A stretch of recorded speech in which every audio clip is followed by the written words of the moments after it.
तो यहाँ से जो है ना पानी होते हुए गिरता था उसके अंदर। दूसरा है मुकाबला अल-जब्रो। Hello guys, welcome back to my channel once again. तो दोस्तों, हमने कल की वीडियो में कवर किया था खिलजी वंश का इतिहास, जिसमें हमने हौस खास को कवर किया था और उसी का एक्सटेंशन है ये। मेरे पीछे आप देख सकते हैं, ये है अलाई मीनार और ये जो पूरा कॉम्प्लेक्स है दोस्तों, ये है असल में कुतुब मीनार कॉम्प्लेक्स। और इस कॉम्प्लेक्स के अंदर जो है अलाउद्दीन खिलजी के द्वारा बनाए हुए बहुत सारे स्थल हैं। तो वो सारी चीज़ें आज आपको हम दिखलाने वाले हैं। सबसे पहले मेरे आप देख सकते हैं, ये एक मीनार आपको दिख रहा है। आज के टाइम में जो है ये सिर्फ 24 मीटर ऊंचा होके रह गया है, लेकिन इसे जब अलाउद्दीन खिलजी ने बनाया था तो उसका ये टारगेट था कि इस मीनार को जो है कुतुब मीनार से भी दुगना बनाना वो चाहता था। यानी कि अगर ये सबसे लंबा होता बन जाता तो ये 146 मीटर का होता और डायमीटर इसका 86 फीट हो सकता था। अगर हम अलाउद्दीन खिलजी की बात करें तो 1296 से 1316 का उनका शासनकाल था और उन्हीं के शासनकाल में इसे बनाया गया था। लेकिन इनके मरने के बाद, अचानक उनके मौत के बाद जो है उनके वंशज वालों ने इसे आगे बनाने की जहमत नहीं उठाई। और वैसे भी इनके मरने के बाद जो है दोस्तों, खिलजी वंश जो है कमज़ोर हो चुका था। इसके बाद तुगलक वंश भी आ चुका था और जब तुगलक वंश आया था तो यहाँ से जो भी सारी चीज़ें थी उन लोगों ने इसको छोड़ करके उन लोगों ने अपना अपना शहर आबाद कर दिया था। इसलिए इसके ऊपर जो है किसी का खास ध्यान नहीं गया। फिलहाल अगर आप इसका स्ट्रक्चर देखते हैं ना, तो स्ट्रक्चर आप देख सकते हैं, ये जो स्ट्रक्चर है ये पूरा का पूरा बना हुआ है रब्बल से। रब्बल का मतलब होता है क्रस्ड स्टोन, है ना। जिस तरह से हमने आपको कुतुब मीनार में बताया था कि क्रस्ड स्टोन का इस्तेमाल किया गया था और उसके ऊपर से जो है रेड सैंड स्टोन का इस्तेमाल चारों तरफ से किया गया था। तो यहाँ पे आप देख सकते हैं कि किस तरह से कुतुब मीनार को भी बनाया गया होगा अंदर से। और यहाँ पे एक सीढ़ी आप देख सकते हैं, है ना। हर साइड में सीढ़ी है, लेकिन कुतुब मीनार में ये सीढ़ियाँ जो है हमें नहीं दिखती हैं फिलहाल बाहर से। और अब आप यहाँ पे देख सकते हैं दोस्तों, यहाँ पर जो है ना ऊपर में आपको एक दरवाज़ा दिख रहा है। तो वो जो है असल में जब कमरा बनता था तो उस पर में जिस तरह से आपको कुतुब मीनार में रेलिंग दिखती है, वहाँ पे भी कमरा है, उसी तरह कमरा यहाँ पर भी है। और यहाँ पर भी देखिए, जैसा हमने बताया आपको, यहाँ पर भी वो सीढ़ी बनी हुई है। तो अलाउद्दीन खिलजी के बारे में अगर हम बात करें ना, तो अलाउद्दीन खिलजी ने जो है ना इल्तुतमिश के बाद इस पूरे एरिया का काफ़ी ज़्यादा एक्सटेंशन किया था, है ना। और बताया जाता है कि ये जो मस्जिद है ना, इल्तुतमिश के एक्सटेंशन से आगे तक चली गई थी। यानी कि ये जो मीनार आप देख रहे हैं, इसके मीनार तक जो है पूरा एक्सटेंड उसने कर दिया था, यानी कि अलाउद्दीन खिलजी ने। तो ये था दोस्तों अलाउद्दीन खिलजी के द्वारा बनाया हुआ अलाई मीनार। और अब हम चलते हैं आपको लेकर के अलाई दरवाज़ा पे, जो कि अभी तक का सबसे अर्लीस्ट सर्वाइविंग डोम है। जहाँ पना सिटी है वो सब बसाने लग गए, वहाँ बिजी हो गए, इसको छोड़ दिया। तो ये छूट गया, तो फिर छूट गया, हम लोग देख रहे हैं। हाँ, इसके अंदर ये स्ट्रक्चर है, तो इसी के ऊपर जो है ना स्पाइरल सीढ़ी बनाने के लिए इसी पे होता था। तो कुतुब मीनार भी ऐसे ही बनाया गया है। कुतुब मीनार जो है ना, यहाँ पे आप देखिए ये सब क्रस्ड स्टोन है, पत्थर को चूर करके बस ऐसा ही रख दिया गया है और इसके अंदर लाइम डाल दिया गया है। और लाइम डाल करके जो है ना ये सब मजबूत हो गया, है ना। टाइम टू टाइम जो है ये इसकी मजबूती बढ़ती जाती है। और सेम स्ट्रक्चर जो है, सेम आर्किटेक्ट जो है वो कुतुब मीनार में भी किया गया है ना। सेम ऐसे ही रबल है, क्रस्ड स्टोन है और फिर इसके ऊपर जो है ना वो प्लेन पत्थर से इसको सजाया गया है। बाकी अंदर से वो सब वैसे ही है। इसके अंदर जो है ना आपको एक पिलर दिख रहा है दोस्तों, है ना। और इस पिलर के चारों तरफ जो है ना वैसे ही स्पाइरल सीढ़ी बनती थी। और ये आप आज क्लियरली अंदर से वो पिलर देख सकते हैं ना। ये पिलर आपको आज क्लियरली यहाँ से दिख सकता है। तो इसी के चारों तरफ इस मीनार को बनाया जा रहा था। तो अब हम लोग फिलहाल चलते हैं यहाँ से अलाई मीनार पे, फिर चलेंगे हम आपको मदरसा दिखाने के लिए और फिर हम दिखाएंगे आपको अलाउद्दीन खिलजी का मज़ार। तो ये जो आपको दरवाज़ा सामने में दिख रहा है, ये है अलाई दरवाज़ा, जिसे बनाया था अलाउद्दीन खिलजी ने।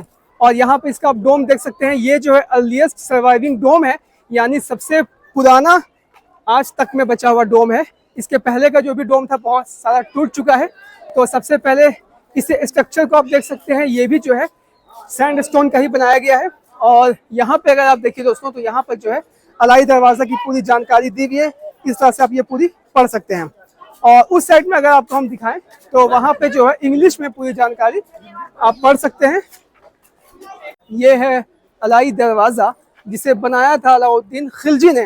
दोस्तों, इस दरवाजे के इतिहास को बताने से पहले आपको हम ये बतला दें कि जैसा हमने आपको बताया कि इल्तुतमिश का जब शासनकाल यहाँ पे आया था तो उसने मस्जिद को जो है नॉर्थ और साउथ साइड में एक्सटेंड किया था। लेकिन जब खिलजी वंश जब यहाँ पे स्थापित हुआ था ना, तो खिलजी वंश में अलाउद्दीन खिलजी ने अपने शासनकाल यानी 1296 से 1316 के बीच में इस मस्जिद का और ज़्यादा एक्सपेंशन किया था, नॉर्थ और साउथ के अलावा, और हर साइड में जो है ना इसके इस तरह का दरवाज़ा बनाया था। आज आप देख सकते हैं मेरे पीछे जो है सिर्फ एक दरवाज़ा दिख रहा है जिसे हम कहते हैं अलाई दरवाज़ा। बाकी जो भी दरवाजे थे ऐसे ऐसे वो टूट चुके हैं। आज यही दरवाजे के ऊपर आप सिर्फ एक भव्य डोम देख सकते हैं, और ये जो है जैसा मैंने बताया ये अर्लीस्ट सर्वाइविंग डोम है।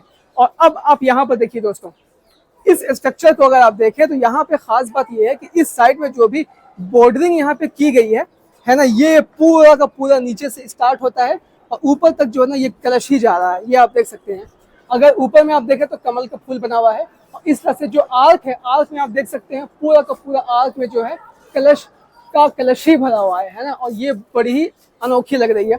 इस साइड में भी आप देख सकते हैं ये भी पूरा कलश का ही आर्किटेक्चर है, और इस साइड में देखिए ये जो है यहाँ पे कमल के फूल से इसको सजाया गया है। तो नीचे भी कमल के फूल से ही चीज़ों को सजाया गया है। और दोस्तों ये जो स्ट्रक्चर है ना, ये कहा जाता है कि सेल्जुक टाइम के पीरियड का स्ट्रक्चर है। सेल्जुक अंपायर जो है वो असल में तुर्की का एक अंपायर हुआ करता था। जब मंगोलों ने यहाँ पे हमला किया था तो वहां से कुछ लोग जो है जान बचाने के लिए यहाँ पे आ गए थे। तो उन लोगों को जो है ना यहाँ पे जान तो बची सबकी, साथ साथ में उन लोगों को कारोबार भी मिला, जॉब भी मिली। तो वो लोग ने अपने ही आर्किटेक्चर यानी सेल्जुकियन आर्किटेक्चर को यहाँ पर लगाया, और उसको यूज करते हुए जो है ना इस पूरे स्ट्रक्चर को यहाँ पे बनाया। और ऊपर आप देखिए डोम इसका आप देख सकते हैं, ये कितना ज्यादा भव्य है, बहुत ही बेहतरीन लग रहा है, और अंदर से हर तरफ से सजाया हुआ है और खूबसूरती बहुत ही बेहतरीन है। थोड़ा नीचे चलते हैं हम इसके अभी। तो दोस्तों ये दरवाजा जो है ना ये असल में कुतुब मीनार का एक एंट्री गेट आप समझ सकते हैं। यहाँ से अगर आप देखें तो काफी बेहतरीन लगता है ना, और यहाँ से कुतुब मीनार और इस अलाई दरवाजे के साथ जो फोटो आती है वो भी काफी जबरदस्त फोटो आती है। अब आप देख सकते हैं ये है अलाई दरवाजा का मेन हिस्सा, और यहाँ से आप कुतुब मीनार देख सकते हैं कितना बेहतरीन लग रहा है। अलाई मीनार को अगर आप देखें तो यहाँ पर भी जो है रेड सैंडस्टोन और वाइट मार्बल्स का इस्तेमाल किया गया है, और इसके अंदर जो है मार्बल पे ही पुरानिक आयतें वगैरह यहाँ पर नक्काशी की गई हैं। इसे बनाया था खिलजी वंश के दूसरे सुल्तान अलाउद्दीन खिलजी ने। और अब आपको हम लेके चलते हैं सीधे यहाँ पे मदरसा और अलाउद्दीन खिलजी के मकबरे पे। तो यहाँ से भी आप देखिए है ना, यहाँ से जो है ये क्लियरली दिखता है, ये जो है 4 साइड का है, हर एक साइड में जो है ना आपको बड़ा बड़ा दरवाजा दिखता है, और सीढ़ियाँ जो है अंदर जाने के लिए चारों साइड से बनी हुई हैं। और ऊपर में भी जो है अब यहाँ से आप गुम्बद देख सकते हैं दोस्तों, गुम्बद जो है काफ़ी क्लियर यहाँ से दिख रहा है, और साथ में ही जो है ना वहाँ पर एक मकबरा है इमाम जामिन का। तो अभी फिलहाल हम लोग थोड़ा चलते हैं और इमाम जामिन का मकबरे की एक रोचक तथ्य आपको हम बताते हैं। और यहाँ पे देखिए कितना गहरा गड्ढा है ना, और इस साइड से भी आप खूबसूरती देख सकते हैं अलाई दरवाजे की।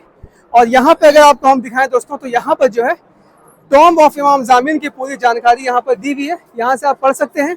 साथ ही साथ में यहाँ पर हिंदी में भी जानकारी उनकी दी हुई है, ये आप पढ़ सकते हैं। और थोड़ा एक बार यहाँ से भी आप देख लीजिए अलाई दरवाज़ा कितना भव्य और कितना प्यारा लग रहा है। तो इसे अगर आप देखें दोस्तों तो ये स्ट्रक्चर जो है ना ये भी 4 साइड का स्ट्रक्चर है। तो इधर से आप देख सकते हैं ये जो है इसका एक दरवाज़ा है ना, 4 साइड का है। ऊपर में अगर आप देखें तो यहाँ पर देखिए फिर से कमल के फूल का स्ट्रक्चर है, ये पूरी कुरानी आयतें यहाँ पर लिखी हुई हैं। इस साइड भी आपको कमल का फूल स्ट्रक्चर दिख रहा है, और ये पूरा का पूरा जो है लाल बलुआ पत्थर और मार्बल से बनाया गया है। तो इस मज़ार के अंदर थोड़ा हम चलते हैं, और यहाँ पे आप देख सकते हैं दोस्तों ये है टॉम्ब ऑफ इमाम जामिन। इमाम जामिन का जो इतिहास है वो असल में लोदी वंश से जुड़ा हुआ है, ये लोदी काल में आए थे। और इस मकबरे की सबसे ख़ास बात यह है दोस्तों कि इन्हें जो है काफ़ी ज़्यादा लोग मानते थे, है ना। और यहाँ पे आप देख सकते हैं यहाँ पर एक छेद बना हुआ है, ये आप देख सकते हैं ये एक छेद है। तो उस ज़माने में असल में होता क्या था कि जब इस मज़ार को धोया जाता था, जब इस कब्र के ऊपर पानी डाला जाता था, तो यहाँ से जो है ना पानी होते हुए गिरता था उसके अंदर, और फिर इस पानी को जो है लोग अपने ऊपर छिड़कते थे। और इस पानी को आप समझ सकते हैं जस्ट लाइक अ चरण अमृत, है ना। और इस तरह के लोगों की मान्यता थी, क्योंकि टॉम्ब ऑफ इमाम जामिन यानी इमाम जामिन जो है बहुत ही बड़े, ये सूफी संत तो नहीं थे लेकिन ये असल में इमाम थे। यहाँ पे जामा मस्जिद है महरौली में, तो उसी के वो इमाम हुआ करते थे, और काफ़ी ज़्यादा लोग इनके मानने वाले थे। तो सबसे अहम पॉइंट यही था इसका, ये छेद, और यहाँ पर भी आप देख सकते हैं ये भी छेद बना हुआ है। तो यहाँ से पानी गिरते हुए जो है सीधे यहाँ पे आता था। और इल्तुतमिश के मकबरे के बिल्कुल अपोजिट में ये जो आप स्ट्रक्चर यहाँ पे देख रहे हैं, ये है यहाँ का मदरसा। और ये मदरसा जो है ये असल में बनाया गया था खिलजी के टाइम में, अलाउद्दीन खिलजी के द्वारा ही 1296 से 1316 के बीच में। और अंदर में आप देख सकते हैं सारे कमरे वगैरह जो है ना इसके बहुत ज़्यादा बड़े बड़े हैं। तो इधर से भी आप देख सकते हैं एक एक कमरे को अगर आप देखिए तो काफ़ी ज़्यादा बड़ा है। ये जो है यहाँ पर असल में बच्चों को पढ़ाया जाता था।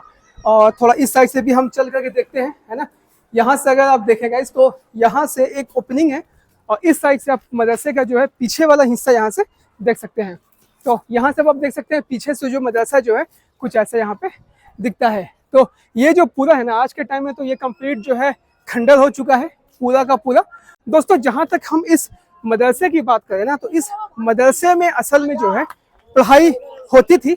यहाँ पे टीचर्स हुआ करते थे, आलिम हुआ करते थे जो कि बच्चे को यहाँ पे पढ़ाते थे। सबसे इंटरेस्टिंग फैक्ट ये है कि यहाँ पे पढ़ाई क्या क्या होती थी। तो यहाँ पर जो है एस्ट्रोनॉमी की पढ़ाई भी होती थी, एस्ट्रोलॉजी भी होती थी, उस ज़माने में दोनों सेम था। इसके अलावा मैथमेटिक्स का 3 डिसिप्लिन की पढ़ाई की जाती थी। रियाजी यानी अर्थमेटिक्स, दूसरा है मुकाबला अलजब्रो यानी अलजबरा, और तीसरा है उक्लिदस यानी यूक्लिड ज्योमेट्री। तो इन सब चीज़ों का यहाँ पे पढ़ाई होती थी। और गुंबद भी आप देख सकते हैं ना, वहाँ पर एक गुंबद दिख रहा है। और सबसे मेन इसका जो एरिया है ना इस गुंबद का, इस पूरे मकबरे का, वो वाला सबसे मेन सबसे बड़ा गुंबद मीनार वही वाला है। सबसे बड़ा आर्क जो है यही वाला है। तो यहाँ से आप देख सकते हैं जहाँ से हमने एंट्री किया था, आज ये कितना ज़्यादा भव्य है, ये कितना ज़्यादा बड़ा है। और ये है पूरा यहाँ का मदरसा। और दोस्तों सबसे ख़ास बात यहाँ पे ये है कि इसी मदरसे के बीचों बीच जो है ना यहाँ पे अलाउद्दीन खिलजी की भी मज़ार है। तो वो भी आपको हम दिखलाएंगे। तो ये जो आप एरिया देख रहे हैं, ये जो सहन देख रहे हैं, ये असल में यहाँ पे दफन है अलाउद्दीन खिलजी, जिसका इतिहास हमने आपको ऑलरेडी बता रखा है डिटेल में। लेकिन आज आप देख सकते हैं इनकी कब्र का हाल क्या हो रहा है। जहाँ पे इल्तुतमिश की आलिशान कब्र है, वहीं पर अलाउद्दीन खिलजी की कब्र जो है कुछ ऐसी है। ये आप देख सकते हैं दोस्तों। तो यहाँ पे आप देख सकते हैं ये है अलाउद्दीन खिलजी की मज़ार या उनकी कब्र किस हाल में है आज। मतलब यहाँ पे किसी की उतनी ज़्यादा भीड़ भी नहीं है और आज तक मतलब लोगों को ये मालूम भी नहीं है, सब लोगों को ये कब्र जो है अलाउद्दीन खिलजी की है, जिसके ऊपर मूवी जो है पद्मावत आई हुई थी। लेकिन सबसे अफसोस की बात यह है दोस्तों कि आप कब्र का हाल देख सकते हैं कैसा है। सामने में हमने आपको दिखाया था इल्तुतमिश का मकबरा, तो इल्तुतमिश का मकबरा आप देख सकते हैं कितना ज़्यादा भव्य है और अंदर से सारी चीज़ें कितनी अच्छी हैं। लेकिन यहाँ पे आप देख सकते हैं पूरा का पूरा रब्बल है, उसके ऊपर का कुछ भी आर्किटेक्चर यहाँ पे नहीं दिख रहा है ना। और देखने में लगता है कि ये एक मेन मेहराब था, ये पश्चिम का हिस्सा है, लेकिन इसकी भी हालत आज आप देख सकते हैं कितना ज़्यादा ख़राब हो रहा है। तो दोस्तों ये था यहाँ का अलाउद्दीन खिलजी का मकबरा। और अलाउद्दीन खिलजी का पूरा इतिहास हमने ऑलरेडी बता रखा है। मुबारक खान, खुसरो खान, सबका डिटेल में हमने कवर कर रखा है खास की वीडियो में, उसे आप चेक कर सकते हैं। तो दोस्तों इस तरह से हमारा खिलजी वंश समाप्त होता है और अब हम स्टार्ट करने जा रहे हैं तुगलक वंश। तो अब हम मिलते हैं आपके साथ एक और नई वीडियो में किसी नए जज्बे, नए इतिहास, नए जगह पे। तब तक के लिए जय हिंद।